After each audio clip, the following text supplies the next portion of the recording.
আসসালামু আলাইকুম প্রিয় শিক্ষার্থী। আমরা ইলেকট্রিক্যাল টেকনোলজির সপ্তম পর্বের transmission and distribution of electric power টু এই বইটার শুরু থেকে শেষ পর্যন্ত কভার করার চেষ্টা করব। তারই ধারাবাহিকতায় আমরা চ্যাপ্টার ওয়ানের অর্থাৎ line constants of medium transmission line অর্থাৎ মিডিয়াম দৈর্ঘ্যের ট্রান্সমিশন লাইনের কনস্ট্যান্ট অর্থাৎ রেজিস্ট্যান্স, ইন্ডাকট্যান্স এবং ক্যাপাসিট্যান্স মেজারমেন্ট অর্থাৎ এই বিষয়গুলো সম্পর্কে আমরা জানব। তো প্রথম চ্যাপ্টার হচ্ছে আমাদের তিনটা পদ্ধতি আছে।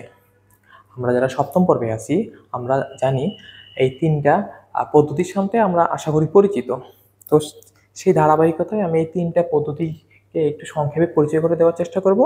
তারপরে আমরা প্রত্যেকটা পদ্ধতিকে আলাদা আলাদা করে প্রত্যেকটা পদ্ধতির সূত্রগুলোকে আমরা ডিসক্রাইব করার চেষ্টা করব এবং পরবর্তীতে এই প্রত্যেকটা পদ্ধতির উপর একটা করে ম্যাথ অথবা দুইটা করে ম্যাথ সমাধান করে আপনাদের সামনে উপস্থাপন করার চেষ্টা করব। তো আমরা জানি প্রথমে তিনটা পদ্ধতি আছে। একটা হচ্ছে প্রান্তিক ক্যাপাসিটর পদ্ধতি অথবা অথবা এন্ড কন্ডেন্সার পদ্ধতি অর্থাৎ এন্ড কন্ডেন্সার পদ্ধতি। দ্বিতীয়টা নমিনাল পি পদ্ধতি এবং নমিনাল পাই পদ্ধতি। তো এন্ড কন্ডেন্সার মেথড যদি আমরা একটু দেখি, এখানে একটা ফিগার দেওয়া আছে। তো এন্ড কন্ডেন্সার মেথড বলতে বোঝায় অর্থাৎ শেষ প্রান্তে অর্থাৎ রিসিভিং প্রান্তে টোটাল ক্যাপাসিটেন্সটাকে ধরে নেওয়া হয়। এইটা খুবই সিম্পল একটা পদ্ধতি। আমরা জানি ট্রান্সমিশন লাইনের সেন্ডিং প্রান্ত অর্থাৎ প্রেরণ প্রান্ত হচ্ছে এই প্রান্তটা, অর্থাৎ লাইনের টোটাল রেজিস্ট্যান্স এবং ইন্ডাকটিভ রিঅ্যাকট্যান্সকে এখানে প্রকাশ করা হয়েছে এবং লাইনের যেই প্যারালাল ক্যাপাসিটেন্স বা শান্ট ক্যাপাসিটেন্স বলি এটাকে আমরা রিসিভিং প্রান্তে কল্পনা করি।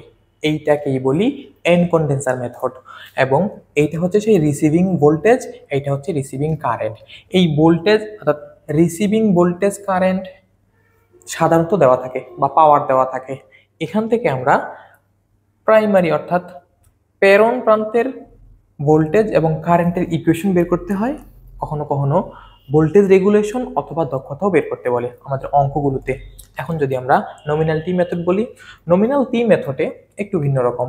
আমাদের মোট রেজিস্ট্যান্সকে দুইটা ভাগে ভাগ করে নেওয়া হয়েছে, আর বাই টু এবং মোট ইন্ডাকটিভ রিঅ্যাকট্যান্সকে দুই ভাগে ভাগ করা হয়েছে, এক্সএল বাই টু এবং মাঝখানে ক্যাপাসিটেন্সটা ধরে নেওয়া হয়েছে। অর্থাৎ আমাদের যে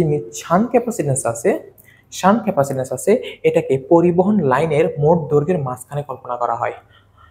সেই হিসাবে এটাকে একটা টি এর মতো দেখা যায়, সেই জন্য এটাকে নমিনাল টি মেথড বলি আমরা। এখন আসে নমিনাল পাই মেথড। নমিনাল পাই মেথডে আমাদের শান্ট ক্যাপাসিটেন্সকে দুই পাশেই কল্পনা করা হয়েছে। শুরু প্রান্তে একটা অর্থাৎ সি/2, শেষে সি/2 অর্থাৎ সেন্ডিং প্রান্তে সি/2 মানের একটা ক্যাপাসিটেন্স ধরে নেওয়া হয়েছে এবং রিসিভিং প্রান্তে সি/2 একটা ক্যাপাসিটেন্স ধরা আছে। তো দুইটা ক্যাপাসিটেন্স যোগফল হচ্ছে মোট ক্যাপাসিটেন্স, অর্থাৎ মোট ক্যাপাসিটেন্সটাকে দুই ভাগে ভাগ করে নেওয়া হয়েছে, একটা শুরু প্রান্তে একটা শেষের প্রান্তে। আর এখানে হচ্ছে মোট ট্রান্সমিশন লাইনের মোট রেজিস্ট্যান্স, ট্রান্সমিশন লাইনের মোট ইন্ডাকটিভ রিঅ্যাকট্যান্স। এটাকে বলে হচ্ছে এই মাঝখানে কারেন্ট হচ্ছে আইএল, অর্থাৎ সেন্ডিং প্রান্তের ভোল্টেজ হচ্ছে ভিএস এবং সেন্ডিং এর কারেন্ট হচ্ছে আইএস। একটা কারেন্ট চলে গেছে এখানে ক্যাপাসিটরের মধ্য দিয়ে, অন্যটা গেছে লাইনে এবং লাইন থেকে একটা কারেন্ট চলে গেছে হচ্ছে ক্যাপাসিটরে এবং আরেকটা গেছে রিসিভিং অর্থাৎ লোডে।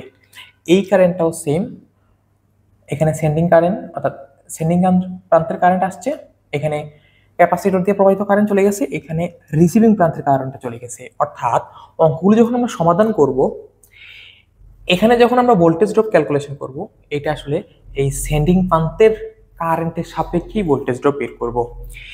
এই পাশে ভোল্টেজ ড্রপ যদি আমরা বের করতে চাই তখন আমরা এই সেন্ডিং প্রান্তের কারেন্ট দিয়ে এইটুকুর ভোল্টেজ ড্রপ বের করব এবং এই রিসিভিং প্রান্তের যে কারেন্ট আসছে, কারণ আমরা জানি ক্যাপাসিট্যান্স কারেন্টটা এই দিক চলে গেছে এবং রিসিভিং এর যে কারেন্টটা এই দিক দিয়ে চলে গেছে, এখানে হবে ভোল্টেজ ড্রপ বের করতে চাইলে আমরা আইআর অর্থাৎ রিসিভিং প্রান্তের কারেন্টটা দিয়ে এখানে ভোল্টেজ ড্রপ বের করব, এখানে আইএল দিয়ে বের করব।